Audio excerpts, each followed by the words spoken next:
आगे जी मुबीन जरा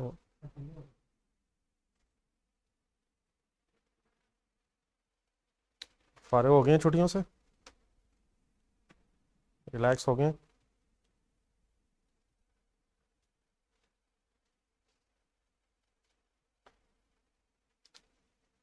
चलें सर, सबसे पहले तो जो इस वक्त क्लासेस की लिमिटेशन है उसी के हवाले से डिस्कशन स्टार्ट। क्लासेस अब जब तक गवर्नमेंट की परमिशन नहीं होगी उस वक्त तक तो ऑनलाइन ही होंगी। सेशन भी ऑलरेडी शॉर्ट है। इसका मतलब ये है कि हम अब टाइम वेस्ट नहीं कर सकते। जो भी लिमिटेशंस हैं उन्हीं के साथ ही हमें अपने आप को एडजस्ट करना है। तो ऑनलाइन क्लासेस अब डेफिनेटली आप लोगों के लिए समटाइम चैलेंजिंग हो जाती हैं। कुछ रिकॉर्डेड लेक्चर्स की तरफ आप लोग चले जाते हैं बाद में। तो मेरी सजेशन तो यही है कि आप लोग लाइव क्लास लिया कीजिएगा रोज़। जिस तरह आज ज्वाइन किया आपने, रेगुलरली टाइम पे ज्वाइन करें। ठीक है, तो अपने आप को एडजस्ट करें according to the circumstances. Time waste करना तो हमारे लिए मुमकिन नहीं है। डेफिनेटली जब इंशाल्लाह as early as possible government की तरफ से अलाउ हो जाएगा तो फिर फिज़िकल क्लासेस भी स्टार्ट हो जाएंगी। ऑनलाइन क्लासेस थोड़ी सी टफ तो हो जाती हैं, लेकिन अपने आप को एक और अकॉर्डिंगली सर्कमस्टांसेस के हवाले से एडजस्ट करना भी ज़रूरी होता है। ठीक है, तो मैं यही एक्सपेक्ट करूँगा कि आप लोग डेली ज्वाइन करेंगे, टाइम पे ज्वाइन करेंगे। सिर्फ एक माइंडसेट एडजस्ट करने की ज़रूरत होती है, कोई इतना मुश्किल भी नहीं होता। जितना सोचते रहेंगे कि ये मुश्किल है, फिज़िकल होना चाहिए था, वो तो ऐसे ही अपने आप को टेंशन देने वाली बात है। जो चीज़ हमारे कंट्रोल में ही नहीं है उसको फिर ज़्यादा सोचना भी नहीं चाहिए। जिन चीज़ों को हम कंट्रोल कर सकते हैं उसके बाद ऐसे अपने आप को बस एडजस्ट करके आगे चलना चाहिए। तो एक आध दिन तो डेफिनेटली अभी हमें ज़रा इंट्रोडक्टरी क्लास ज़रा एक दफ़ा दोबारा कुछ सिलेबस आज डिस्कस कर लेंगे। लेकिन इंशाल्लाह बस मैक्सिमम कल से हम कोशिश करेंगे कि अपनी स्टडीज़ को स्टार्ट कर लें। आज एक इंट्रोडक्शन ज़रा हो जाए, सब्जेक्ट क्या है, सब्जेक्ट के हवाले से बात कर लेंगे। कुछ आपके कम्बिनेशंस अगर हैं कि कौन से सब्जेक्ट्स आप ले रहे हैं या कौन कौन से लेने चाहिए, उस हवाले से भी अगर आप भी पूछना चाहेंगे आप भी पूछ लीजिएगा। थोड़ा सा मैं भी अपना अभी थोड़ी देर पहले मैनेजमेंट अकाउंटिंग वाली क्लास भी होती है, उसमें भी डिस्कस हुआ है। कुछ मैं भी ज़रा अपनी इनपुट दे दूँगा। तो अ, कोशिश करते हैं कि बस अब पढ़ाई की तरफ वापस आ ही जाया जाए। ये आई एम एक्सपेक्टिंग कि आप लोग जो भी अब कॉर्पोरेट रिपोर्टिंग क्लास पढ़ रहे हैं आपने FAR का पेपर अटैम्प्ट कर लिया होगा। ठीक है, मतलब आई होप कि कोई ऐसा तो नहीं है। वैसे अब ग्रुप रिस्ट्रिक्शंस भी ख़त्म है, लेकिन स्टिल आई थिंक कि कोई ऐसा नहीं होगा जो FAR ना पढ़ी हो या FAR के साथ कॉर्पोरेट रिपोर्टिंग पढ़ा हो। अ, ये जो कॉर्पोरेट रिपोर्टिंग है ये तो उसी के FAR की एक्सटेंशन है। जिस तरह पहले आपने इंट्रो पढ़ी थी, बेसिक्स हो गई थी, उस बेसिक के बेस पे आपने FAR की का सब्जेक्ट पढ़ा है। अब वही जो आपकी बेस बनी हुई है, कुछ स्टैंडर्ड्स आपने FAR में पढ़नी है और उन स्टैंडर्ड्स की भी कुछ ना कुछ एप्लीकेशन इस कॉर्पोरेट रिपोर्टिंग के सब्जेक्ट में दोबारा आ जाएगी और कुछ नए स्टैंडर्ड्स बीच में ऐड हो जाएंगे। मैनेजमेंट अकाउंटिंग का जो सब्जेक्ट है जो आप में से ले रहे हैं उनसे मैं अभी पहले भी बात कर रहा था। मैनेजमेंट अकाउंटिंग तो एक बिल्कुल नया सब्जेक्ट है, आपकी पहले बेस नहीं है। लेकिन जो जब कॉर्पोरेट रिपोर्टिंग का पेपर है ये आप उसी की एक्सटेंशन ही समझें। जिस तरह पहले आपने इंट्रो पढ़ा, इंट्रो के बाद FAR आ गया था, अब FAR के बाद फर्दर कुछ स्टैंडर्ड आके कॉर्पोरेट रिपोर्टिंग का पार्ट बन गया। मीन्स बनाने वही फाइनेंशियल स्टेटमेंट्स हैं, वही स्टेटमेंट ऑफ कैश फ्लो, वही स्टेटमेंट ऑफ फाइनेंशियल पोजीशन, वही चीज़ें हैं। लेकिन जो पहले कुछ सब आपने जो स्टैंडर्ड्स नहीं पढ़े हुए थे वो और फर्दर इसमें आ जाएंगे। इसी तरह जब आप फाइनल में जाएंगे तो जो और चीज़ें रह गई हैं और स्टैंडर्ड्स हैं वो फिर आपके फाइनल लेवल पे आ जाएंगे। तो बेसिक्स वही हैं, वही जर्नल एंट्रीज़ हैं, वही लेजर्स हैं, वही ट्रायल है, वही फाइनेंशियल स्टेटमेंट्स हैं। लेकिन कुछ और एडवांस स्टैंडर्ड्स अब आपके सिलेबस का पार्ट बन के ये कॉर्पोरेट रिपोर्टिंग का सब्जेक्ट बन गए। ठीक है, तो आइए सबसे पहले मैंने आपके सामने ये एक सिलेबस का पेज रखा हुआ है। इसमें हम जिस तरह कुछ नामों से, कुछ स्टैंडर्ड से ज़रा फेमिलियर हो जाए। मकसद यही कि कम अज़ कम आज हमें कुछ नामों का ही पता चल जाए। उनकी डेफिनेटली एप्लीकेशन क्या है वो तो साथ साथ ही डिस्कस करेंगे। ये जो पेज आपके सामने खुला हुआ है और भी जो नोट्स हुआ करेंगे ये आपके साथ PDF में भी शेयर हो जाएंगे। और इंशाल्लाह कुछ दिनों बाद डेफिनेटली बुक की भी ज़रूरत पड़ेगी। तो बुक के हवाले से भी आप टेंशन ना लें, बुक भी आपको इंशाल्लाह अवेलेबल हो जाएगी जैसे ही वो बाइंडिंग स्टेज से गुजर जाएगी। ठीक है, तो मीनवाइल आप ये जो पेज आपके सामने खुला हुआ है, इसी को मेरे साथ ज़रा फॉलो कर लीजिएगा। सब्जेक्ट का नाम है कॉर्पोरेट रिपोर्टिंग, और इसके फिर नीचे एक ग्रिड सी बनी हुई है, लेकिन उस ग्रिड की एक्सप्लेनेशन फिर नीचे है, टॉपिक्स के नाम लिखे हुए हैं। तो हम इस ग्रिड में डेफिनेटली वेटेज वगैरह दी हुई है, वो वेटेज तो इस वक्त डिस्कस करना कोई फ़ायदेमंद चीज़ नहीं है। तो इसमें ये ABC में जो हेडिंग्स हैं, कौन कौन से टॉपिक्स हैं, वो नीचे पर एक लिस्ट बनी हुई है। तो आए ज़रा उसी लिस्ट में चलते हैं। शायद ही कोई ऐसी चीज़ हो जो पहले आपने पढ़ी हो, सारी ही नई चीज़ें हैं। नई चीज़ें लेकिन डेफिनेटली इसका मतलब ये नहीं कि अकाउंटिंग बदल गई है, अकाउंटिंग वही है जो पहले थी, लेकिन स्टैंडर्ड्स सारे नए हैं।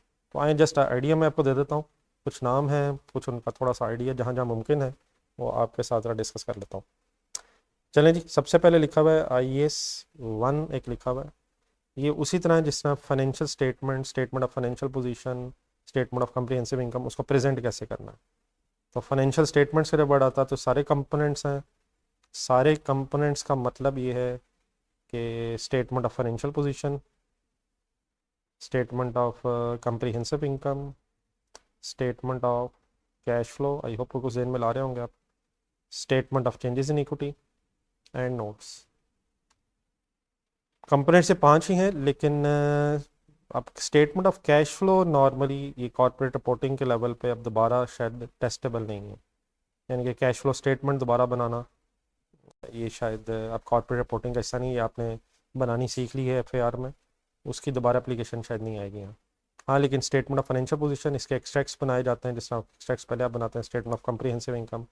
चेंजेस इन इक्विटी दोबारा आ सकती है बीच में, एक्सट्रैक्ट्स फॉर्म में भी आ सकती है, शायद दोबारा प्रिपेयर भी करनी है और नए स्टैंडर्ड्स की एप्लीकेशन के बाद, कि उसको statement of change in equity, statement of financial position, statement of comprehensive income, इसमें कैसे उन स्टैंडर्ड्स ने प्रेजेंट होना है, उन स्टैंडर्ड की इंफॉर्मेशन है। नोट्स ऑफ फाइनेंशियल स्टेटमेंट्स का कुछ आइडिया आपको FAR में हो गया हुआ, लाइक IAS 16 के नोट्स बनते थे, और 2-3 को स्टैंडर्ड्स हैं मिलाए ज़रा। IAS 40 में नोट्स शेयर होल्डर्स की एक्स्ट्रा इन्फॉर्मेशन, और कोई स्टैंडर्ड जिसके नोट्स आप बनाते रहें।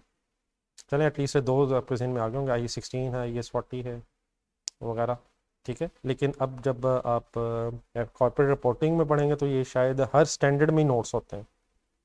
हाँ जी, इंटेंजिबल्स बिल्कुल ठीक है समी, तो इंटेंजिबल के नोट्स है जिस तरह ये 16 में थे। तो लेकिन अब ये जो बाकी स्टैंडर्ड्स होंगे उनके नोट्स भी एज इट इज़ अब आपको बनाने सीखने पड़ने हैं इस कॉर्पोरेट रिपोर्टिंग में। आ जाए, ये हमारी प्रेजेंटेशन है तो मीन्स ये तो फाइनेंशियल स्टेटमेंट्स की प्रेजेंटेशन के हवाले से कुछ डिस्कशन होगी। देन एक पॉइंट नंबर 2 में लिखा हुआ IAS 10 एक है। अच्छा, IAS 10 का ये जो स्टैंडर्ड है, इवेंट आफ्टर रिपोर्टिंग पीरियड, ये डेफिनेटली जब ये टॉपिक आएगा तभी डिस्कस होगा। इस वक्त सिर्फ आपको ये पता होना चाहिए कि ये जो IAS 10 का जो क्वेश्चन होता है, ये नॉर्मली एक और स्टैंडर्ड है IAS 37। इन दोनों के साथ ये दोनों टॉपिक्स मिल के ही नॉर्मली ये इस टॉपिक का क्वेश्चन एग्जाम में बनता है। मीन जब भी क्वेश्चन आता है तो उसमें फिर IAS 10 और IAS 37 दोनों की इम्प्लीकेशन होती है। अब ये होता क्या, events after reporting period and provisions, contingencies and contingent liabilities, ये सारी चीज़ें आपके लिए बिल्कुल नहीं है। तो इंशाल्लाह ये जब टॉपिक आया तो आप डिस्कस करूँगा। एक इसमें जो नंबर 7 था, जहाँ IAS 37 था, इसकी ब्रैकेट में एक इंक्लूडिंग IFRIC 1 भी लिखा हुआ है। ये ज़रा थोड़ा सा मैं अगर आपको रिमाइंडर के तौर पे याद करवा दूँ तो मेरा ख्याल ज़रा अच्छा रहेगा। हम वर्ड यूज़ करते हैं IFRS, international financial reporting standards. ये मेरा ख्याल है कि आप लोगों को मैंने FAR लेवल पे भी बताया होगा, को थोड़ा सा रिकॉल करने की कोशिश कीजिएगा। लेकिन अगर IFRS वाली बुक खोली जाए, जो स्टैंडर्ड्स की बुक होती है, उसमें IAS के नाम से भी स्टैंडर्ड्स मिलेंगे और IFRS के रेफरेंस से भी स्टैंडर्ड्स मिलते हैं। आप ज़रा कहीं थोड़ा सा ज़रा FAR का लेवल अपना ज़रा जहन में लाएं। आपने जितने भी स्टैंडर्ड्स पढ़े हैं, IAS 16, IAS 23, IAS 40, IAS 36, IAS 41 agriculture, IAS 38 intangibles वगैरह वगैरह वगैरह, आपके सिलेबस में सारे वही स्टैंडर्ड्स थे जो IAS के रेफरेंस से थे, ठीक है। लेकिन कुछ स्टैंडर्ड्स IFRS के रेफरेंस से भी हैं। इनमें सिर्फ डिफरेंस ये है कि ये तकरीबन आज से कुछ 15 साल पहले, तकरीबन आप कह लें 2010 अराउंड, अप्रॉक्सीमेटली। उस ज़माने की बात यह है कि 2010 से पहले पहले जो स्टैंडर्ड्स बनते थे वो बनते थे आईएएस के रेफरेंस से, मतलब इंटरनेशनल अकाउंटिंग स्टैंडर्ड उन्हें बोला जाता था। फिर उसकी एक लिस्ट है, IAS 1, IAS 2, बल्कि आपने इंट्रो में पढ़ा होगा, IAS 7 कैश फ्लो वाला, जो ये आईएएस के रेफरेंस से स्टैंडर्ड्स बन रहे थे। लेकिन बाद में जब तकरीबन IAS 2010 ऑनवर्ड्स अराउंड जब नए स्टैंडर्ड्स बनना शुरू हुए, तो फिर वो जो स्टैंडर्ड सेटिंग बॉडी है, एक international accounting standard setting body है IASB, international accounting standard board. पहले जब स्टैंडर्ड बनते थे तो वो IAS से की एब्रीवेशन से डिनोट होते थे, लेकिन बाद में अब 2010 ऑनवर्ड्स अराउंड अब जो स्टैंडर्ड्स बनते हैं ये IFRS से डिनोटेड है। It means IFRS means international financial reporting standard. बस उन्होंने थोड़ा सा, आप इस तरह कह रहे हैं, स्टैंडर्ड का ज़रा नाम बदल के ज़रा एक एब्रीवेशन चेंज कर दी है। तो ये जो IFRS हैं ये भी अब तकरीबन मेरा ख्याल है कि अप्रॉक्सीमेटली 17 तक है, 1 2 3 4 5 6 17। FAR लेवल पे आपके सिलेबस में कोई IFRS के रेफरेंस से स्टैंडर्ड नहीं था, या इन अदर वर्ड सिंपली हम इस तरह भी कह सकते हैं पुराने स्टैंडर्ड जो अभी तक चल रहे हैं ये IAS के नाम से ही चल रहे हैं, और जो नए स्टैंडर्ड्स अब बन रहे हैं ये IFRS के नाम से हैं। अब जो नए स्टैंडर्ड जो बन रहे थे उनमें से कोई स्टैंडर्ड आपके FAR लेवल पे सिलेबस में नहीं था। लेकिन अभी आपके सामने नीचे सिलेबस में डिस्कशन करूँगा, तो जो कॉर्पोरेट रिपोर्टिंग का जो अब ये सब्जेक्ट आपका है, इसमें कुछ IAS मीन्स जो पुराने स्टैंडर्ड अभी तक चल रहे हैं वो भी हैं, और IFRS जो नए स्टैंडर्ड्स या जो पुराने स्टैंडर्ड्स में चेंज आके नया स्टैंडर्ड बना वो भी उसमें से कुछ आपके सिलेबस में है। तो यहाँ तक मेरी बात का मतलब ये है कि अगर कभी हम आजकल वर्ड बोलें IFRS तो उससे मुराद सिर्फ नए वाले स्टैंडर्ड नहीं होंगे, उसमें पुराने स्टैंडर्ड जो अभी तक चल रहे हैं और जो नए स्टैंडर्ड पब्लिश हो रहे हैं वो सारे ही हैं। मतलब कलेक्टिवली वर्ड बोला जाता है IFRS, लेकिन उसमें पुराने स्टैंडर्ड्स भी मिलते हैं। अगर वो बुक खोली जाए IFRS के नाम से, बुक के बाहर पे तो लिखा होगा इंटरनेशनल फाइनेंशियल रिपोर्टिंग स्टैंडर्ड्स, लेकिन बुक खोलेंगे तो उसमें IAS वाले भी मिलेंगे और IFRS वाले भी मिलेंगे, तो कलेक्टिवली उनको अब IFRS ही बोला जाता है। लेकिन एक छोटी सी चीज़ अब आपको और आइडिया भी होना चाहिए, अगर कोई स्टैंडर्ड डेवलप करे IASB, international accounting standard board, इसमें दुनिया के डिफरेंट मुल्कों के जो अकाउंटेंट्स हैं उनकी रिप्रेजेंटेशन है इस बोर्ड, तो अगर कोई स्टैंडर्ड इशू किया जाए बना के और बाद में उसको अप्लाई करते हुए कोई अकाउंटेंट्स को रियल लाइफ में प्रॉब्लम आए, तो फिर ये जो IASB है ये उस प्रैक्टिकल प्रॉब्लम का सोल्यूशन भी बताती है। एक स्टैंडर्ड बन गया, उस स्टैंडर्ड में अगर कोई सब कुछ कवर्ड नहीं था या कवर्ड तो था लेकिन चेंजिंग सर्कमस्टांसिस की वजह से कोई नई चीज़ ऐसी बन गई है जो उस स्टैंडर्ड में कवर्ड नहीं है, या एग्जिस्टिंग स्टैंडर्ड में कोई चीज़ की क्लैरिफिकेशन की रिक्वायरमेंट है, तो फिर वो अकाउंटेंट्स जो दुनिया के हैं वो IASB को अप्रोच करते हैं, और IASB अगर समझे कि इसमें क्लैरिफिकेशन की ज़रूरत है तो फिर वो फर्दर क्लैरिफिकेशन इशू करती है। जिस ज़माने में स्टैंडर्ड IAS के नाम से बनते थे उस ज़माने में अगर कोई क्लैरिफिकेशन इशू करनी होती थी तो वो SIC के रेफरेंस से इशू की जाती थी। अब ये एब्रीवेशन में बता रहा हूँ, इनको ज़रूरी नहीं कि आपको पूरे इसका मीनिंग पता हो। स्टैंडिंग इंटरप्रिटेशन कमेटी गाइडेंस वगैरह इस तरह इस रेफरेंस से इशू की जाती थी। अगर आप थोड़ा सा रिकॉल करें FAR लेवल पे, तो SIC 32 एक आपके सिलेबस में थी इंटेंजिबल्स के हवाले से, और इंटेंजिबल एसेट्स में एक वेबसाइट्स का जो कॉन्सेप्ट था वो पहले एग्जिस्टिंग 38 में एड्रेस नहीं था, तो वो उसके हवाले से फिर एक SIC 32 पब्लिश की गई थी IASB की तरफ से। तो जिस ज़माने में स्टैंडर्ड IAS के रेफरेंस से बनते थे उस ज़माने में क्लैरिफिकेशन SIC के रेफरेंस में से पब्लिश होती थी, और उस क्लैरिफिकेशंस में से एक क्लैरिफिकेशन 32 नंबर आपके सिलेबस का पार्ट थी। अब डेफिनेटली इसके अलावा SIC 1 2 वगैरह भी होंगी, लेकिन वो सारी आपके सिलेबस में नहीं थी, सिर्फ उसमें से SIC 32 वेबसाइट से रिलेटेड थी, वो आपके सिलेबस में थी। इसी तरह अब अगर जब IFRS के नाम से अब स्टैंडर्ड बनते हैं, तो अब अगर कोई क्लैरिफिकेशन देनी हो किसी स्टैंडर्ड में या कोई नई चीज़ आ जाए जिसके बारे में क्लैरिफिकेशन ना हो, कोई नई चीज़ के हवाले से काउंटिंग ट्रीटमेंट बताना हो, तो अब ये जो इंटरप्रटेशंस दी जाती हैं वो SIC के रेफरेंस की बजाय IFRIC, IFRIC, इसे मैं शॉर्ट वर्ड्स में बोल रहा हूँ, IFRIC के रेफरेंस से दी जाती हैं। ठीक है, तो एग्जिस्टिंग स्टैंडर्ड्स में अगर कोई प्रॉब्लम आए तो पहले वो क्लैरिफिकेशन SIC के रेफरेंस से, जब IAS का ज़माना था IAS के नाम से स्टैंडर्ड बनते थे, और अब जब IFRS 1 2 3 4 के नाम से बन रहे हैं तो अब क्लैरिफिकेशन भी IFRIC means international financial reporting interpretation committee, इस रेफरेंस से अब क्लैरिफिकेशंस दी जाती हैं। अब ये भी काफ़ी सारी हैं, लेकिन इनमें से IFRIC 1 एक आपके सिलेबस में है। इन अदर वर्ड्स, हम शायद इसको समराइज़ करें, मैं सारी डिस्कशन में को अगर समराइज़ करूं तो जो पुराने स्टैंडर्ड्स हैं अभी तक चल रहे हैं वही इसके नाम से ही हैं, और पुरानी इंटरप्रटेशंस जो सिख की रेफरेंस से थी वो अभी तक जो चल रही हैं वो अभी सिख के नाम से चलती हैं। लेकिन अब जब से IFRS के नाम से स्टैंडर्ड बनने शुरू हुए तो क्लैरिफिकेशन फिर IFRIC के नाम से बनना शुरू हो गई हैं। इन अदर वर्ड्स, अगर ये चारों चीज़ों को इकट्ठा बोलना चाहे कि ये अगर IFRS के नाम से आप किताब खोलें, मतलब IFRS स्टैंडर्ड्स की किताब को अगर खोलें तो आपको उसमें IAS भी मिलेंगे, IFRS भी मिलेंगे, सिक्स भी मिलेंगी, IFRICs भी मिलेंगी। तो इन सारी चीज़ों को कलेक्टिवली अब IFRS ही बोला जाता है। लेकिन उस बुक में ये सारी पुराने स्टैंडर्ड्स, पुरानी इंटरप्रिटेशंस, नए स्टैंडर्ड्स और नई इंटरप्रिटेशंस भी होती हैं। ये सारा बैकग्राउंड मैंने जस्ट इसलिए आपको बता दिया है क्योंकि ये जो मैं 7 नंबर पढ़ रहा था इसकी ब्रैकेट में लिखा हुआ था IFRIC 1। अब IFRIC 1 में क्या है, वो प्रोविजन से रिलेटेड एक चीज़ है, वो तो इंशाल्लाह तब हम डिस्कस करेंगे। तो जिस तरह आपके सिलेबस में एक सिक 32 होती थी, उसी तरह आपके कॉर्पोरेट रिपोर्टिंग के स्टैंडर्ड में एक नई इंटरप्रटेशन IFRIC 1 के रेफरेंस से इस सिलेबस का पार्ट है। ठीक है प्लीज़। और वो IAS 37 से लिंक्ड है। IAS 37 में पहले उस हवाले से ज़्यादा क्लैरिटी नहीं होती थी, तो IFRIC 1 में उस चीज़ को एड्रेस किया गया। तो मैंने आई होप जो आपको समझाने की कोशिश की है वो रीजनेबली आपको समझ आ गई है।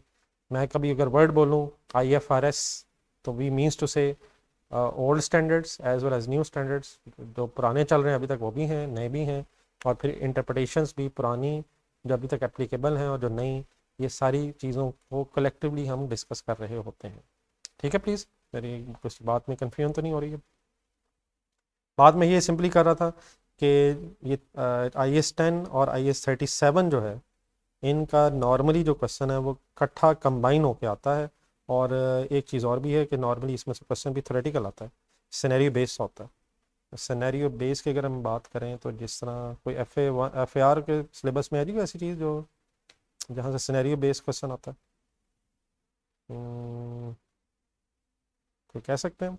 वैसे तो IAS 20 में से आ जाता है लेकिन शायद ज़रूरी नहीं हमेशा ही सिनेरियो बेस्ड है।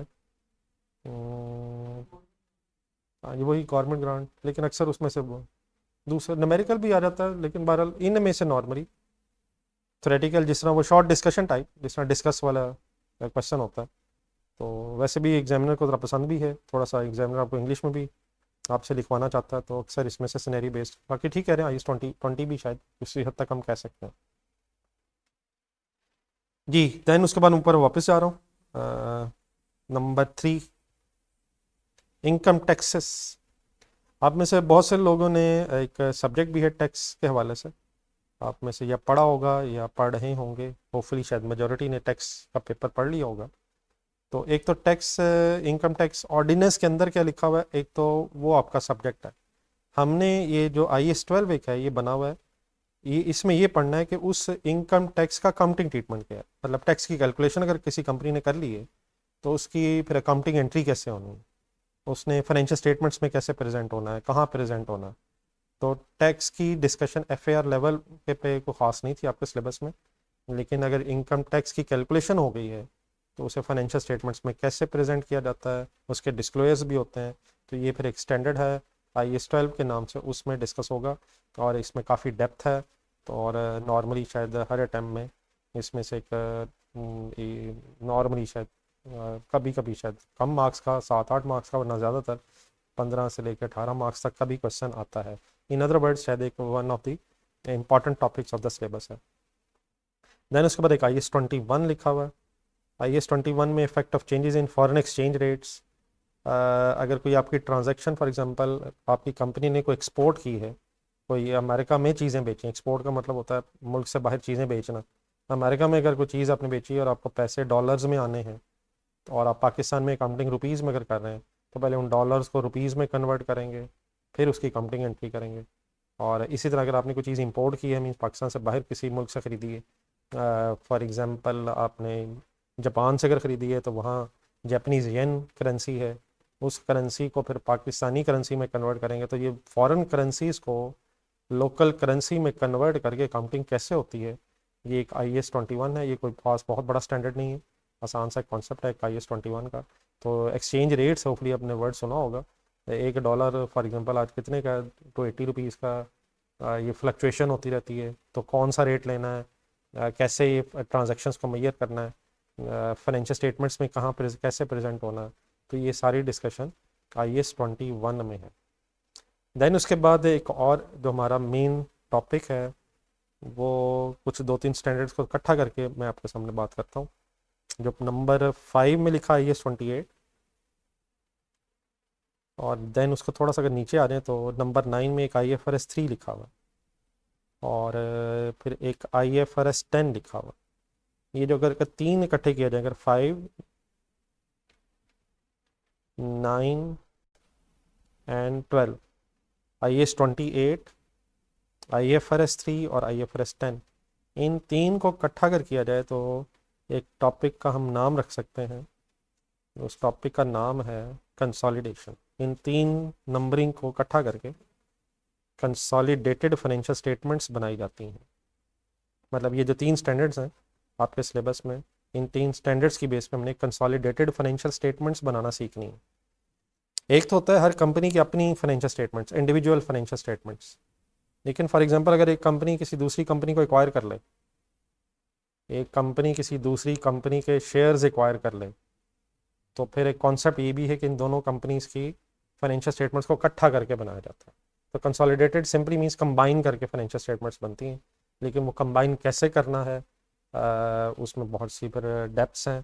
तो ये भी हमारा नॉर्मली शायद हर अटैम्प्ट में ये तकरीबन 18 से 20 नंबर का सवाल कंसोलिडेटेड फाइनेंशियल स्टेटमेंट्स का ज़रूर आता है। तो one of the main topics of corporate reporting एक कंसोलिडेटेड फाइनेंशियल स्टेटमेंट्स का भी है। अब डेफिनेटली कैसे कंसोलिडेशन होनी है वो एक लंबी बहस है इंशाल्लाह। फिर आज मेरा मकसद सिर्फ ये है कि कम से कम आपको कोई मेन जो टॉपिक्स हैं उनके नामों से ज़रा आपको कुछ फेमिलियर कर दूँ, ठीक है। दैन उसके बाद मैं एक नंबर 7 पे अगर जाऊँ, तो ये नंबर 7 एक रेशो है अर्निंग्स पर शेयर। अर्निंग्स पर शेयर, अर्निंग का यहाँ मतलब है प्रॉफिट, आप कह लें profit after tax, profit and loss statement अगर आप देखने में लाएं तो नेट प्रॉफिट जिसे हम कहते हैं, प्रॉफिट आफ्टर टैक्स को अगर नंबर ऑफ शेयर से डिवाइड कर दें,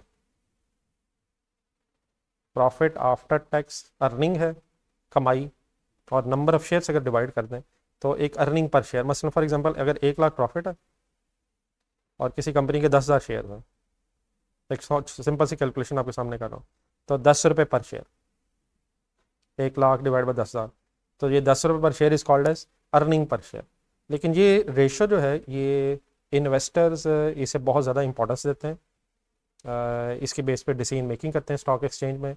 ये रेशो इतनी पॉपुलर है कि इसको फिर स्टैंडर्डाइज करने के लिए कि हर कंपनी अपनी रेशो को एक ही तरीके से कैलकुलेट करे और फिर उसका कंपैरिजन दूसरी कंपनी से भी हो सके, एक पूरा स्टैंडर्ड डेवलप कर दिया गया। एक IAS 33 में हमने सिर्फ ये पढ़ना है कि अर्निंग पर शेयर, जो मैंने आपके सामने एक बिल्कुल सिंपल वर्किंग आपके सामने की है कि ये कैसे होती है। इस स्टैंडर्ड बनाने का मकसद ये क्या है, जो इन्वेस्टर है वो फिर डिफरेंट कंपनीज की अर्निंग्स पर शेयर को देखता है और फिर डिसाइड करता है किस कंपनी की अर्निंग्स अच्छी हैं पर शेयर, और अकॉर्डिंगली जिस कंपनी की अर्निंग पर शेयर ज़्यादा है वो उसमें फिर इंटरेस्ट अपना शो करता है कि मैंने इन्वेस्ट करना है। तो अगर हर कंपनी ने अपनी अर्निंग पर शेयर की वर्किंग डिफरेंट तरीके से की हो तो फिर वो इन्वेस्टर को कंपैरिजन करने में प्रॉब्लम आएगी। तो ये स्टैंडर्ड बनाने का मकसद ये कि हर कंपनी अपनी अर्निंग पर शेयर की कैलकुलेशन किसी सेम वे से करे, ताकि जो फाइनल फिगर आए उसको देख के इन्वेस्टर्स अपनी प्रॉपर डिसीजन मेकिंग कर सकें। बाकी फिर इसमें बहुत सी डेप्थ आएगी, कोई अपनी चीज़ें शायद इंट्रो लेवल पे, या इंट्रो लेवल पे तो शायद अकाउंटिंग में ना पढ़ी हो, लेकिन PRC में को प्रेफरेंस शेयर्स मेरा ख्याल I2B का जो सब्जेक्ट है उसमें प्रेफरेंस शेयर्स और इरडीमेबल, रिडीमेबल डिबेंचर्स में भी इस तरह के भी नाम आपने सुने हो, तो उसकी भी काफ़ी फिर डेप्थ इस टॉपिक में आ जाएगी। एक काफ़ी इंटरेस्टिंग सा टॉपिक है जिसमें मेरा ख्याल है कि नॉर्मली इसमें से भी अक्सर पहले ये टॉपिक जो था, ये जो IAS 33 वाला है, ये FA1 में होता था। जब आप लोगों ने FR पढ़ी है उस वक्त, जब सिलेबस चेंज हुआ है तो ये FA1 से आपके कॉर्पोरेट रिपोर्टिंग के सब्जेक्ट में आ गया।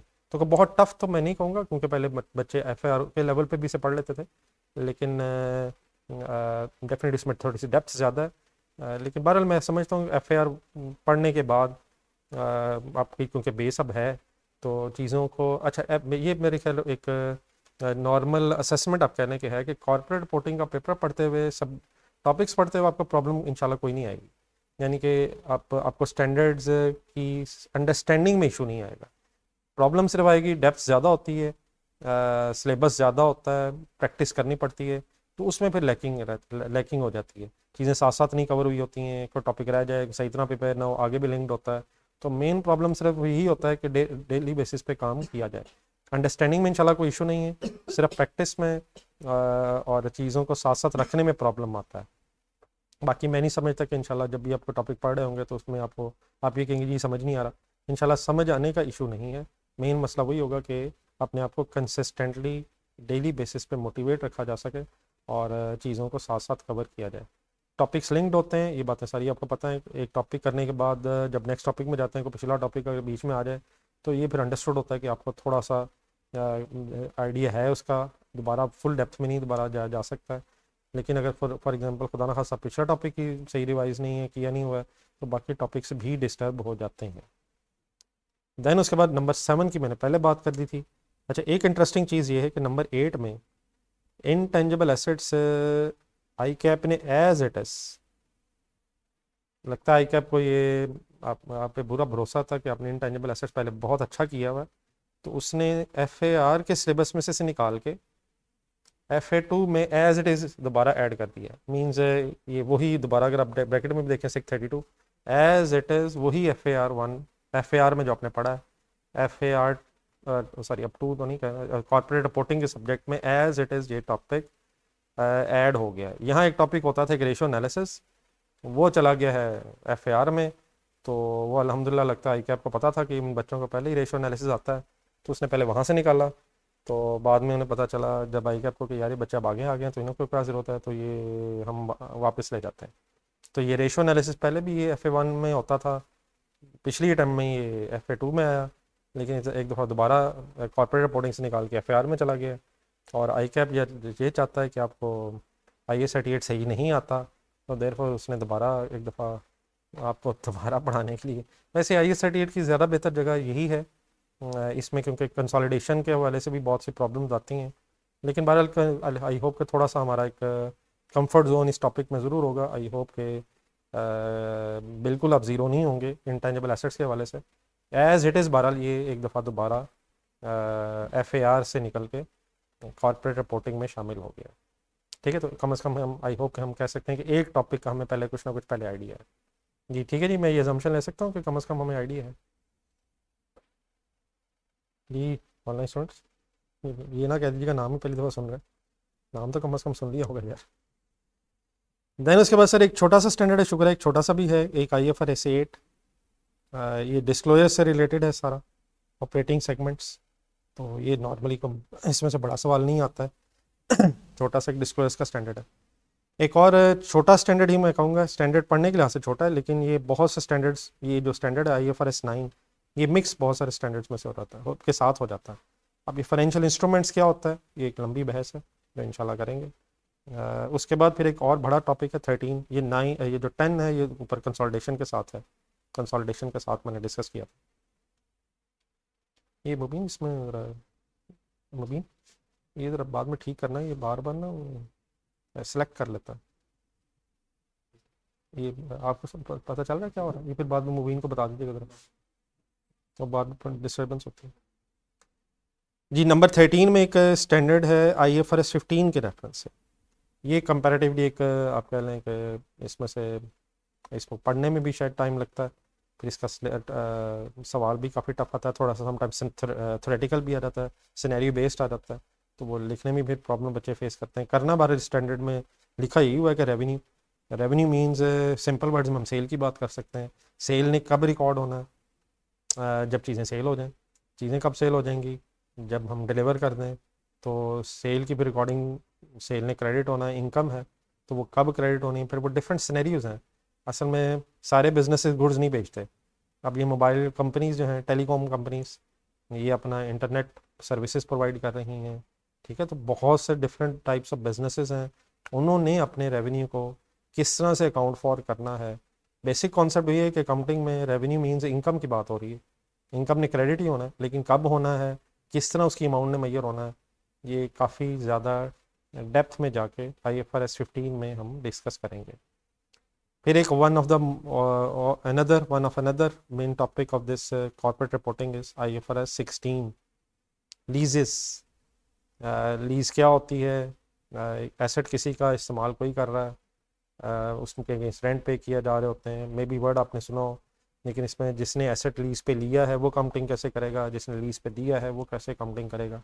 तो ये भी काफ़ी बड़ा स्टैंडर्ड है, इसमें से भी टाइम कंज्यूमिंग पढ़ने के हवाले से भी है, और इसमें से इसकी प्रैक्टिस भी काफ़ी रिक्वायर्ड होती है, एग्ज़ाम में भी बार बार क्वेश्चन इसमें से आता है। देन उसमें इसके बाद एक IFRS 15 है, ये आपके सिलेबस में पिछले इस दफ़ा से ही, मतलब ये दूसरी दफ़ा आप कह लें, दूसरी अटैम्प्ट में ये एक नई चीज़ सॉर्ट ऑफ ICAP टेस्ट करना चाह रहा है। IFRS S1 एक सस्टेनेबिलिटी का कॉन्सेप्ट आजकल दुनिया में काफ़ी आम होता जा रहा है। मींस बिजनेस करते हुए बिजनेस इस तरीके से किया जाए कि उसका इन्वायरमेंट पे कोई नेगेटिव इफेक्ट ना आए। फॉर एग्जांपल आप अगर कोई फैक्ट्री है तो उसमें से धुआं इस तरह से ना निकल रहा हो कि जो इर्द गिर्द पॉपुलेशन है वो उस धुएं से इफेक्ट हो रही हो। मैंने बिल्कुल एक छोटी सी एग्जांपल आपको देने की कोशिश की है। फिर सिर्फ वो पॉपुलेशन इफेक्ट नहीं हो रही, ग्लोबल वार्मिंग आपने मे बी वर्ड सुना हो, धुएं से पूरी दुनिया का जो इन्वायरमेंट है वो ख़राब हो रहा है। तो अगर फैक्ट्रीज में से मुसलसल अगर मैं सिर्फ एक स्मोक एमिशन ही की बात करूँ तो इससे पूरा इन्वायरमेंट एज अ होल, फिर उसके बाद आपने हो सकता है वर्ड सुना हो, इससे क्लाइमेट चेंज हो रहा है, क्लाइमेट चेंज से वेदर पैटर्न्स चेंज हो रहे हैं, बारिशें जिन मौसमों में रिक्वायर्ड होती हैं उसमें होती नहीं हैं, फिर जिन मौसमों में नहीं होनी चाहिए उस वक्त कहत साली हो जाती है, वगैरह वगैरह वगैरह। नेचुरल रिसोर्सेज इस तरह से कंज्यूम किए जाएँ कि वो ज़ाया ना हो। तो इससे रिलेटेड भी कुछ हम अकाउंटेंट्स की एक रिस्पॉन्सिबिलिटी अकाउंटिंग स्टैंडर्ड बोर्ड लगाना चाहता है कि हम कंपनी के जो एनवायरनमेंट पे इफेक्ट्स हैं, सोशल इम्पैक्ट्स जो हैं, बिजनेस करते हुए जो एनवायरनमेंट सोशल इम्पैक्ट्स हैं, उससे रिलेटेड भी डिस्क्लोजर्स दें शेयर होल्डर्स को, ताकि वो ये देख सकें कि हमारी कंपनी कितनी एनवायरनमेंट और सोसाइटल फ्रेंडली है। ठीक है, उसमें फिर ये भी है कि अगर आप for example environment friendly business नहीं कर रहे तो उससे बिजनेस से लॉन्ग टर्म में भी इफेक्ट इस तरह से हो सकता है कि अगर गवर्नमेंट चाहती है कि ऐसी कंपनी सिर्फ ऑपरेट करें जो एनवायरनमेंट फ्रेंडली है और हमारी कंपनी नहीं है, तो इसका मतलब फिर हमारी कंपनी लॉन्ग टर्म में चल भी नहीं सकेगी। तो इससे ये है तो थ्योरेटिकल सारा, इसमें हमने कोई डिस्क्लोजर्स देने होते हैं, डिस्क्लोजर्स बनाने सीखेंगे कि सस्टेनेबिलिटी से रिलेटेड कौन कौन सी चीज़ों को जहन में रख के डिस्क्लोजर बनाने होते हैं। ठीक है, तो ये एक थ्योरेटिकल सॉर्ट ऑफ टॉपिक है, एग्जाम पॉइंट ऑफ व्यू से कोई बहुत बड़ा क्वेश्चन इसमें से एक्सपेक्टेड तो नहीं है। इस करंट अटैम्प्ट में जो गुजरी है, ये फर्स्ट अटैम्प्ट जिसमें ये S1, अच्छा एक है IFRS, जो हम IFRS 1 2 3 बोल रहे हैं वो तो सारे अकाउंटिंग स्टैंडर्ड्स हैं। ये IFRS S1 का मतलब सस्टेनेबिलिटी स्टैंडर्ड 1, इसका एक S2 भी शायद है, लेकिन वो भी आपके सिलेबस में नहीं है। लेकिन ये जो फाइनल लेवल पे एक पूरा सब्जेक्ट ही सस्टेनेबिलिटी का, एक पूरा पेपर ही सस्टेनेबिलिटी का, मेरे ख्याल 100 मार्क्स का, ये CFAP लेवल पे आपके मतलब आपके सिलेबस का पार्ट है। तो यहाँ से मतलब आप कह लें बस एक इंट्रोडक्शन देना शायद यहाँ पे मकसद है। मैं बता ये रहा था कि लास्ट टाइम में जो फर्स्ट टाइम ये टेस्ट हुआ है तो अल्लाह का शुक्र है कि वो बहुत ज़्यादा डेप्थ में नहीं गया इसमें, सिर्फ 2 MCQ शायद आए, लेकिन बहरहाल फिर भी शायद एक सिनेरियो बेस्ड भी क्वेश्चन 5-6 मार्क्स तक भी एक्सपेक्टेड इसमें से हो सकता है। ठीक है, बाकी बहरहाल मैंने सिर्फ एक आइडिया दिया है, बाकी इसकी डेप्थ में क्या है वो तो इंशाल्लाह जब जाएंगे तो फिर डिस्कस करेंगे। देन फिर एक 16 नंबर लिखा हुआ है कोड ऑफ एथिक्स।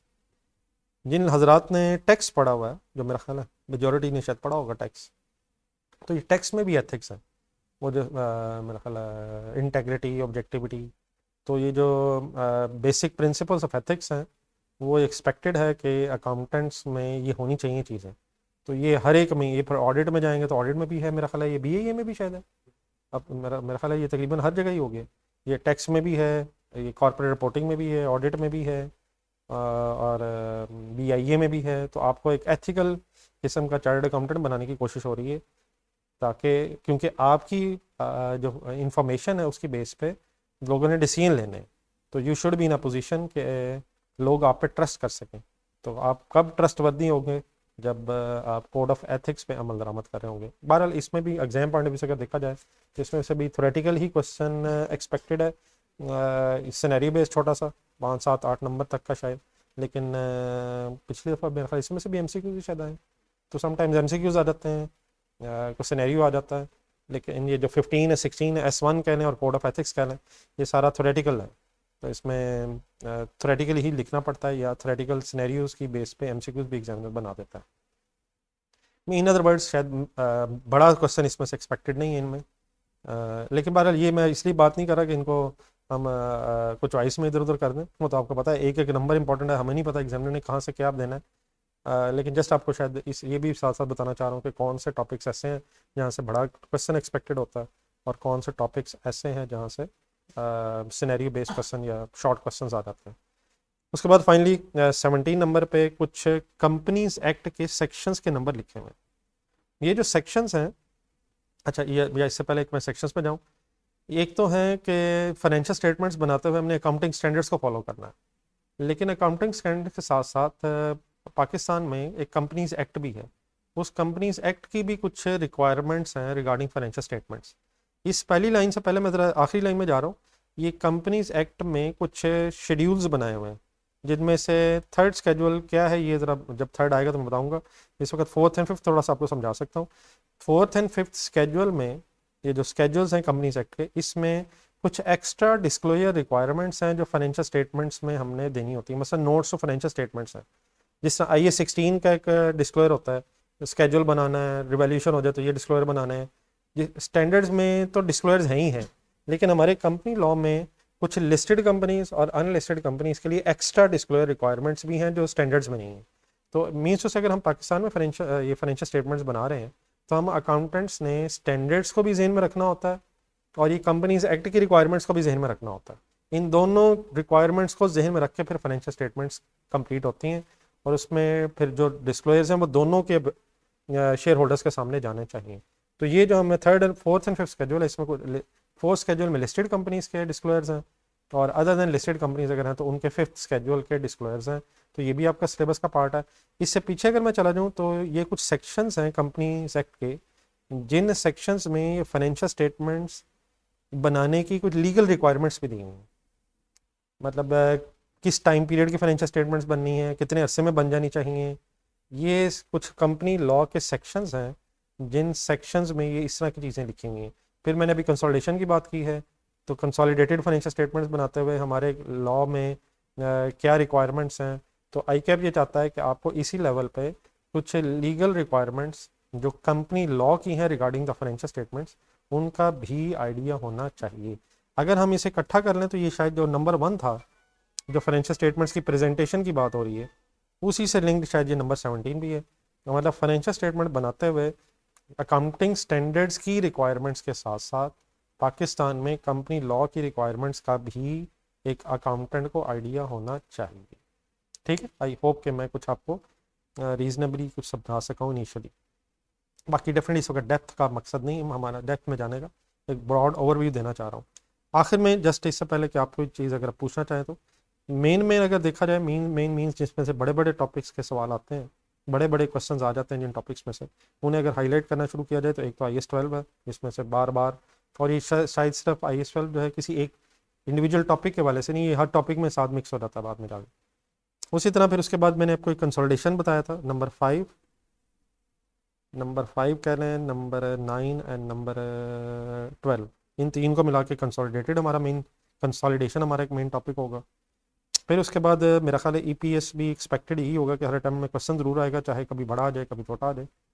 उसके बाद फिर ये नंबर 13 जो था रेवेन्यू, इनमें इसमें और लीज, तो लीज, रेवेन्यू, कंसोलिडेशन और IAS 12, तो जी ठीक है पूरन साहब, ये मेरा ख्याल है इनमें से नॉर्मली हर पेपर में और अक्सर ही इनको मिला के शायद मे भी 50 नंबर तो बन ही जाते होंगे। हाँ, मे भी 50 से मतलब मिनिमम भी अगर हम कहें तो 50 मार्क्स का तो पेपर। लेकिन अभी डेफिनेटली जो मैंने स्टैंडर्ड्स बीच में हाईलाइट नहीं किए वो स्टैंडर्ड बीच में मिक्स हो जाते हैं। लाइक IFRS 9 जो है ये हर जगह मिक्स हो जाएगा।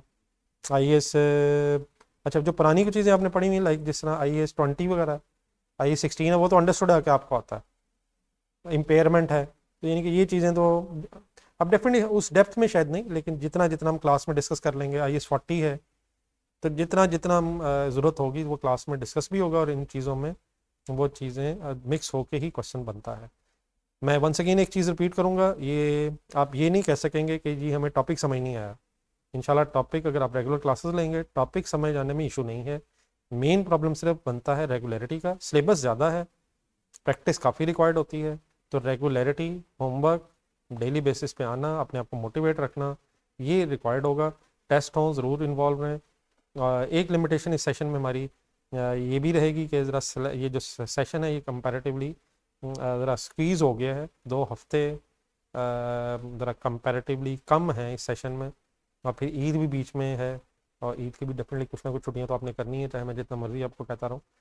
तो वो सारे फैक्टर्स को भी अगर हम जहन में रखेंगे तो इस वजह से थोड़ा सा हमें टाइम कंस्ट्रेंट है। लेकिन उसको, अच्छा उसका ये अब तरीका लेकिन हरगिज़ नहीं होगा कि हम जल्दबाजी में कुछ कर लें। उस टाइम को मैनेज करने के लिए फिर यकीनन कोई एक्स्ट्रा टाइम निकालना पड़ा करेगा। तो मेन मसला ये है कि आपकी मोटिवेशन रिक्वायर्ड होगी। आपने एक्स्ट्रा एफर्ट, मतलब ये चैलेंज बताने का भी मकसद, ये ऑनलाइन क्लासेस की बात कर रहा था मैं, उसके बाद मैं आपसे बात कर रहा हूँ जिस तरह ये टाइम कंस्ट्रेंट है। ये मकसद इन बातों का ये है कि पहले से ही हमें पता हो कि हमारे सामने प्रॉब्लम क्या आनी है जिसको हमने कैटर करना है। अंडरस्टैंडिंग में इशू नहीं है, सिर्फ इशू ये आएगा कि इशू ये बन जाता है, और फिर जो हजरात सिर्फ ऑनलाइन मोड में हो गया उनका इशू ये बन जाता है कि वो लेक्चर पेंडिंग हो जाते हैं। तो आई होप कि हम अगर कुछ ज़िंदगी में कुछ गलत हुआ तो उससे सीख जाएंगे। लेक्चर पेंडिंग अगर हो जाए मेरे नज़दीक तो एक भी, तो वो गेम सारा सेशन डिस्टर्ब करती है। ठीक है, जिन लोगों ने रिकॉर्डिंग की तरफ अगर जाना है तो पहले दिन से फैसला करें, और फिर रोज़ रिकॉर्डिंग भी उस टाइम में लें जिस टाइम में लेना है। एक्यूमुलेट कर लें, हाई स्पीड पे ले लें, कभी लें ना लें, अपनी मर्ज़ी से 2 दिन बीच में छोड़ दें, ये तो फिर आपको पता है उससे तो सारा सिलेबस डिस्टर्ब हो जाता है। और फिर रिवीजन तभी हो सकती है कि अगर आपकी उस दिन सारी क्लासेस ख़त्म हो जाएं जिस दिन अदरवाइज़, मतलब कॉलेज के हवाले से क्लास, कॉलेज ने जिस दिन कहा है कि क्लासेस ख़त्म है उस दिन आपकी भी ख़त्म होनी चाहिए ताकि बाद में रिवीजन हो सके। अगर सिर्फ आपने क्लासेस ही ली हैं तो वो सफिशेंट नहीं है। होमवर्क भी करना है, उसके बाद टेस्ट वगैरह की तरफ भी टाइम देना है, डेली बेसिस पे अपने आप को मोटिवेट भी रखना है। सब्जेक्ट सिलेक्शन के हवाले से भी मैं बात कर लेता हूँ। मेरे सामने क्वेश्चन है कि R1 का सिलेबस ज़्यादा है या R2 का। सिलेबस के हवाले से अगर हम ऑनर्स एनालिसिस करें तो मेरा ख्याल है कि शायद R2 ही का ज़्यादा कहना चाहिए। डेप्थ ऑफ सब्जेक्ट ज़रा ज़्यादा, सिलेबस ज़्यादा है, टॉपिक्स भी शायद ज़्यादा है। एक ज़रूर है कि जब आप FAR से या कॉर्पोरेट रिपोर्टिंग में है तो ICAP ने FAR में से वो निकाल दिया है एक इनकम्प्लीट रिकॉर्ड्स। तो अगर इनकम्प्लीट रिकॉर्ड भी निकल गया तो कंपैरेटिवली अब यही कहा जा सकता है कि FAR2 का ही सिलेबस ज़्यादा है। FAR2 में से कुछ निकला, रेशोज़ निकला है, लेकिन उसकी जगह ये I78 दोबारा आ गया। तो मेरा ख्याल है at the end of the day corporate reporting शायद उतना ही रहा इसमें से कुछ। जी डेफिनेट इंटेंजिबल्स हम उसी डेप्थ में तो पढ़ेंगे, लेकिन मेरा ख्याल है कि जिन चीज़ों के बारे में मेन के बारे में ये एक्सपेक्टेड हो सकता है कि आपको आइडिया है, शायद उस पर टाइम देने की ज़रूरत नहीं है। लेकिन डेफिनेटली ये तो मुझे उम्मीद है कि जिस तरह आपने सवाल पूछा है, ख़तरा तो मुझे वही था। तो आप बेफिक्र रहें, मुझे आइडिया है कि मेजॉरिटी ने, अल्लाह ना करे मेरी बात ये सही हो, इंटेंजिबल्स को कहीं छोड़ ही ना गए हों। लेकिन बहरहाल आई होप कि come as come amortization, intangible, research and development, अगर ये वर्ड कभी आपके सामने बोल ही दिए जाए गलती से तो आप ये नहीं कह देंगे कि इनका क्या मीनिंग है। बाकी डेफिनेटली अच्छा, असल में होना भी है कि ये FA2 में आया है तो इसने बाकी सब्जेक्ट, बाकी टॉपिक्स के साथ मिक्स होना है, तो जिसकी वजह से इसकी डेप्थ ऑटोमेटिकली ज़्यादा हो ही जानी है। हाँ, लेकिन वो बेसिक्स में शायद हमें आई होप के बहुत ज़्यादा टाइम वेस्ट करने की ज़रूरत नहीं पड़ेगी। ये इस अटैम्प्ट के पेपर किस दिन होंगे जी? मेरा ख्याल है, क्या डेट क्या, 17 अगस्त से स्टार्ट होंगे जी, 17 से 25 अगस्त। लाइक पहले ये अगर होते थे सितंबर के फर्स्ट वीक में तो ये 2 हफ्ते पीछे आ गए। जी जीशान साहब, जब भी कुछ टॉपिक कंप्लीट हो जाए या टॉपिक के दरमियान में भी समटाइम महसूस हो तो वो इंशाल्लाह टेस्ट तो फिर साथ साथ चलते रहेंगे। ठीक है जी, मेरे सामने कुछ सब्जेक्ट की कम्बिनेशन के हवाले से बात हो रही है, लेकिन उससे पहले कि मैं एक मिनट उस पर आऊँ ज़रा, मुझे मेरी मेरी इस डिस्कशन के हवाले से कोई इशू तो नहीं प्लीज़? कोई अगर इस सिलेबस की डिस्कशन, डेफिनेटली मैं कोई ये नहीं कह रहा कि ये टॉपिक्स की डिस्कशन की डेप्थ में की बात मैंने अभी की नहीं है। तो कोई अगर इस हवाले से डिस्कशन अगर नहीं है, कोई अगर क्वेश्चन नहीं है, तो फिर मैं सब्जेक्ट के कम्बिनेशन की तरफ आ जाता हूँ। जी अगर किसी का है तो बता दें। अगर इससे रिलेटेड कोई इशू है, कोई अगर आप CPR कॉर्पोरेट रिपोर्टिंग के हवाले से कोई बात करना चाहें। बाकी इससे पहले कि मैं आपके स्पेसिफिक कम्बिनेशन, मेरे सामने समी साहब ने एक ये पूछा है।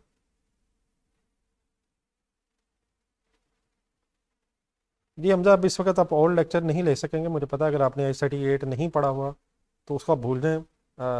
इंशाल्लाह कुछ ना कुछ तो पढ़ना पड़ना ही है हमें, तो उसको छोड़ दें। अब डेफिनेटली आप कोई पुराना, अगर जिस वक्त हम पढ़ेंगे अगर बहुत ज़्यादा हम डेप्थ में इसलिए ना करेंगे क्योंकि मेजोरिटी को याद आता जा रहा है, तो फिर मैं उस वक्त सजेस्ट करूँगा कि आपके साथ फिर कोई अगर ज़रूरत पड़ेगी, जिन लोगों ने नहीं पढ़ा हुआ या जो जिन्होंने पिछली अटैम्प्ट से पहले FR1 पढ़ा हुआ है, आप लोगों ने पहले I-38 पढ़ा ही नहीं हुआ, वैसे तो डेफिनेटली हम एक ओवरव्यू तो सारा होगा, लेकिन अगर स्टिल उस वक्त मैंने महसूस किया कि आप लोगों को जिन्होंने नहीं पढ़ा हुआ या जिन्होंने पहले FR1 पढ़ा था, तो उनके साथ फिर मैं डेफिनेटली वो कोई डिटेल लेक्चर्स भी उस वक्त शेयर करने की अगर ज़रूरत महसूस होगी तो कर दूँगा।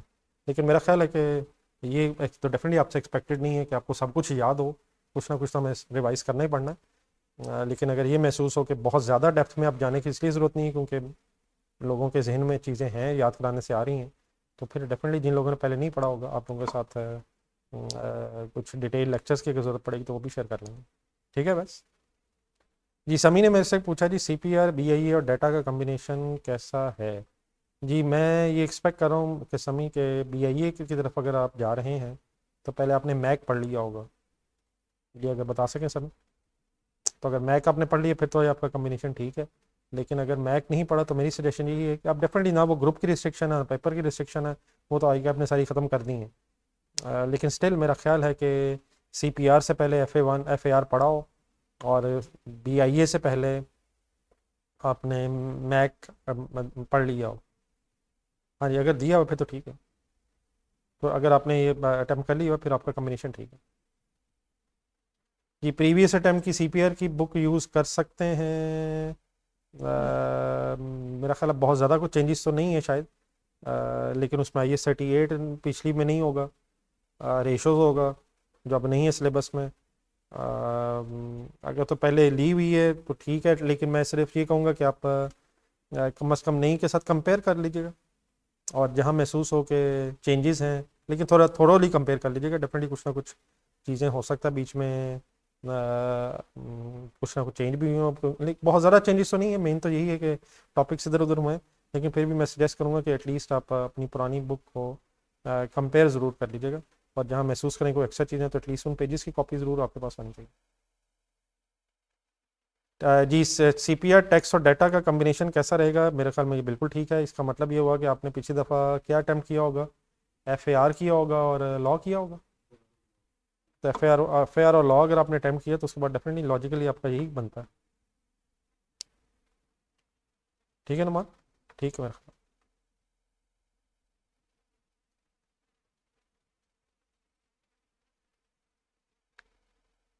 जी अगर आपने थर्ड सब्जेक्ट फयाज अगर आप पूछ रहे हैं और आपने कहा मुझे कि हमने ये जरा हम सुनते रहिए जरा, मैं जो कह रहा हूँ से FAR टेक्स्ट और डाटा दिया था, अब CPR BLD के साथ थर्ड समझ नहीं आ रहा, मेरा ख्याल मैक ही बनता है, तो मैक ही बनता है तरतीब में।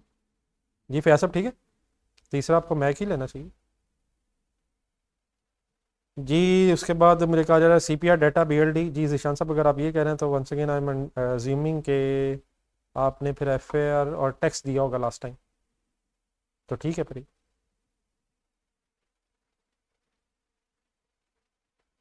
जी BIA के असल में दो पोर्शंस हैं, एक उसमें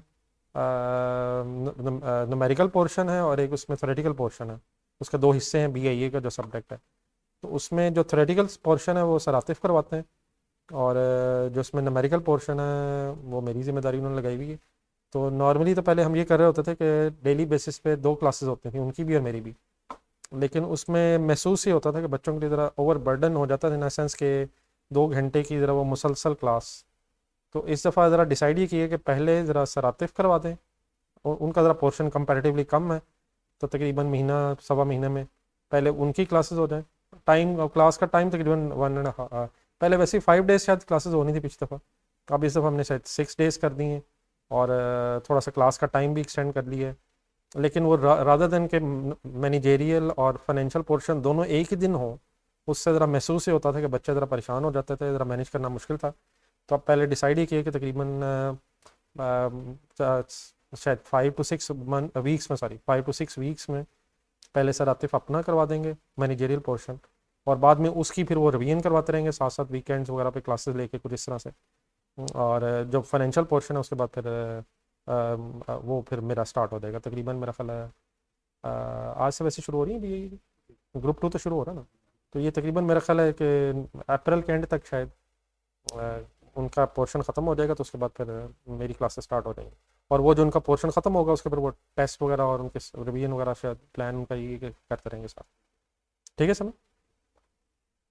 ग्रुप 2 के 2 पेपर्स दिए नहीं, रेस्ट्रिक्शन नहीं है, लाइक ग्रुप A1 कोई 2 पास, जी जी वो ख़त्म होगी जी।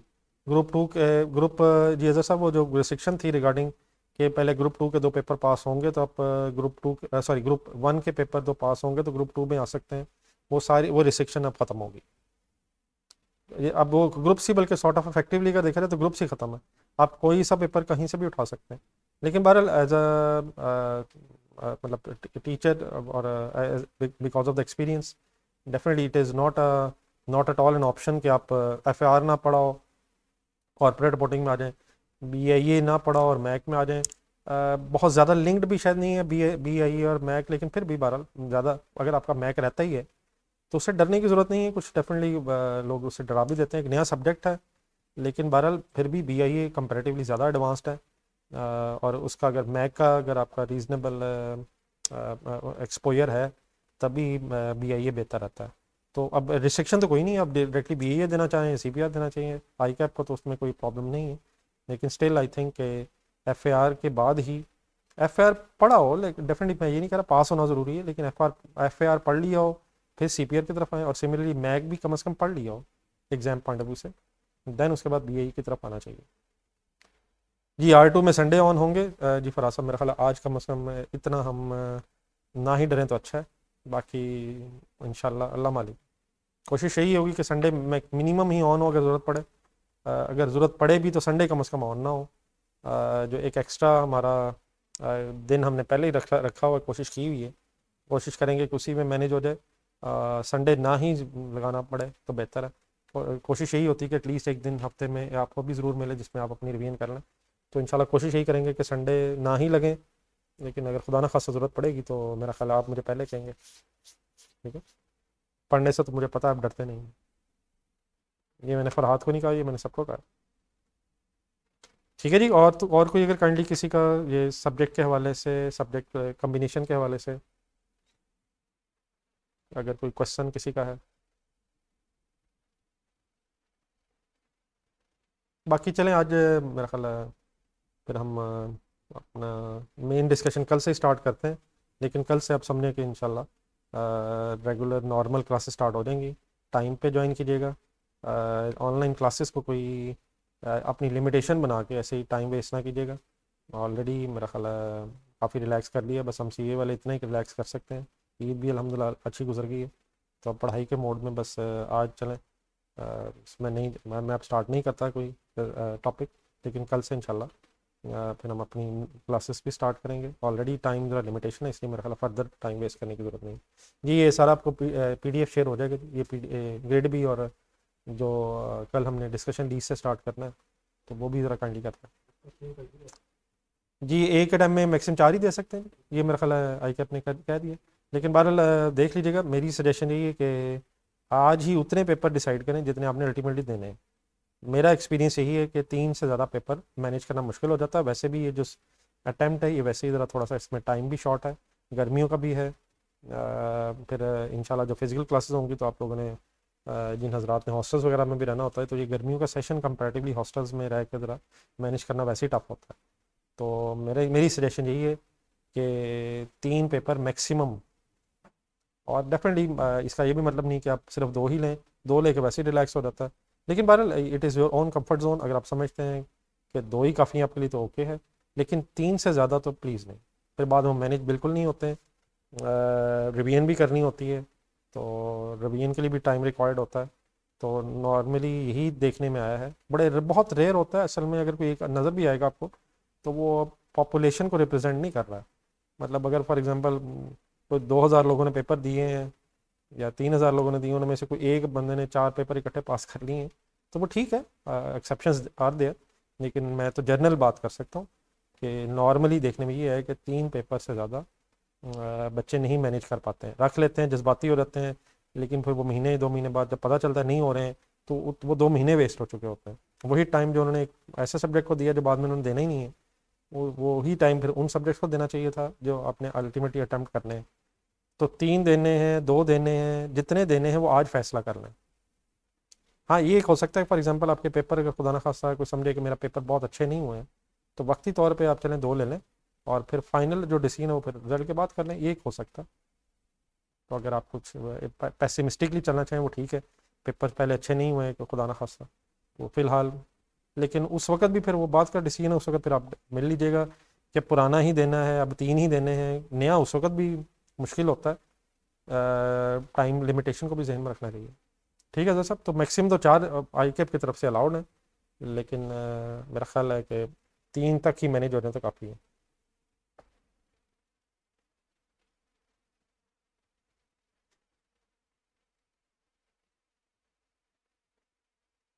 जी मेरी सजेशन ये है कि अगर ये पॉसिबल है तो MA मैनेजमेंट अकाउंटिंग का जो पेपर है वो इसी अटैम्प्ट में आप ले लें। नेक्स्ट अटैम्प्ट में सिर्फ MA और BIA इकट्ठा लेने की बजाय अगर तो देखें रह ही 2 गए हो, MA और BIA ही अब रह गया, वो तो एक अलग बहस है। लेकिन अगर आपके पास ऑप्शन अवेलेबल है तो MA इस अटैम्प्ट में ले लें, वो डेफिनेटली आपको हेल्प करेगा BIA में। दोनों को एट अ टाइम मेरा ख्याल है पढ़ना, क्योंकि MA बेसिक है, अब BIA एडवांस्ड है। तो उधर से आप बेसिक पढ़ रहे होंगे, वो अचानक उधर जाके मतलब उन्हीं 2-3 दिनों बाद अचानक एडवांस पढ़ना शुरू कर देंगे, तो वो हैंडल करना, अगर तो ऑप्शन ना हो वो एक अलग बहस है। लेकिन अगर ऑप्शन है अवेलेबल है तो पहले मेरा ख्याल है मैक ही की तरफ जाएं, बल्कि मैक तो अब उसका नाम MA ही है शायद, हो गया, मैनेजमेंट अकाउंटिंग की तरफ ही जाएं इस अटैम्प में। BIA की तरफ फिर नेक्स्ट अटैम्प में चले जाइएगा। अब मतलब जो आपने अदरवाइज को रखे हुए सब्जेक्ट्स उनमें से कोई, अगर आपने ऑडिट इस दफ़ा रख ली है तो मेरा ख्याल है ऑडिट की बजाय आप मैक की तरफ आ जाए। ऑडिट आप पिछले, इसका मतलब फिर आपका ऑडिट हो गया हुआ। जी जीशान साहब, ऑडिट हो गया हुआ।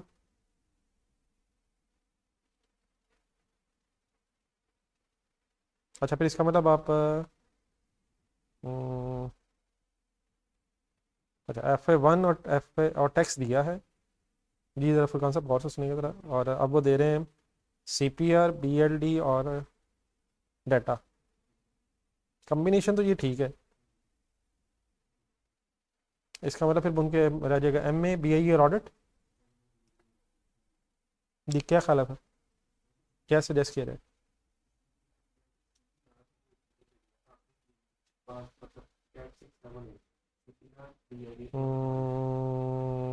CPR की जगह ये नहीं हो सकता कि अगर BLD को ले लिया जाए, ये लॉ।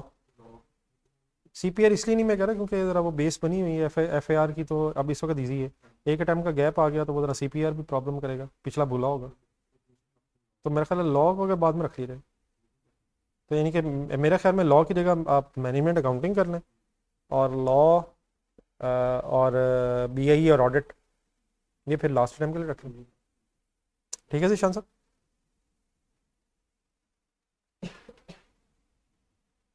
BLD डाटा दोनों थ्योरी, हाँ जी, जी ठीक है। CPR में तो जी फरहाद साहब, फिर मेरा ख्याल है अगर हम जीशान साहब CPR BLD की जगह मैं कह रहा हूँ, और बाकी डाटा है, तो लास्ट टाइम में फिर आपका, अब डेफिनेटली कभी ना कभी तो 2 थ्योरेटिकल मिक्स होने ही हैं, लेकिन इस वक्त फिर वो BIA में, वरना आपको एंड में प्रॉब्लम होगी, तो उसकी वजह से लॉ तो लिंक नहीं है ना इस तरह से, कंपनी लॉ तो उस तरह से मतलब किसी अकाउंटिंग से लिंक नहीं है। तो मेरा ख्याल है ऑडिट BLD और फिर BIA, तो इस दफ़ा फिर मेरा ख्याल है BLD की जगह मैक ज़्यादा बेहतर ऑप्शन है BIA के लिए नेक्स्ट टाइम। जी ठीक है फराज साहब। जी सिशान आप क्लियर? जी मेरा ख्याल है वो तो फ्रीज की ऑप्शन तो होती है ना बाद में जब रिजल्ट आ जाए। हाँ जी, वो तो फ्रीज की ऑप्शन तो होती है। जी ठीक है सर मोहम्मद। जी बेटा कोई और इशू प्लीज़।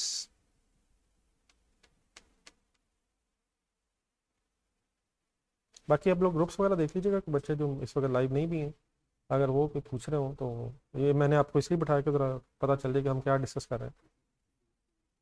ये प्लीज़ कोई और तो नहीं इशू प्लीज़, फिर आज अल्लाह हाफिज़ कर लें इंशाल्लाह, फिर कल से पढ़ाई स्टार्ट करते हैं। हाँ लेकिन बार मेरी सजेशन ये कि आज फाइनल डिसीजन ले लें, अब कौन सा लेना है कौन सा नहीं लेना है, ये आज आप फाइनल डिसीजन ले लें। इसको फर्दर डिले करना ऐसे ही टाइम वेस्टिंग है। और पढ़ाई के हवाले से भी अपने आप को आज ज़हनी तौर पे तैयार कर लें। ठीक है जी, फिर इजाज़त है मुझे, इंशाल्लाह फिर कल मुलाकात होगी। अल्लाह हाफिज़ जी।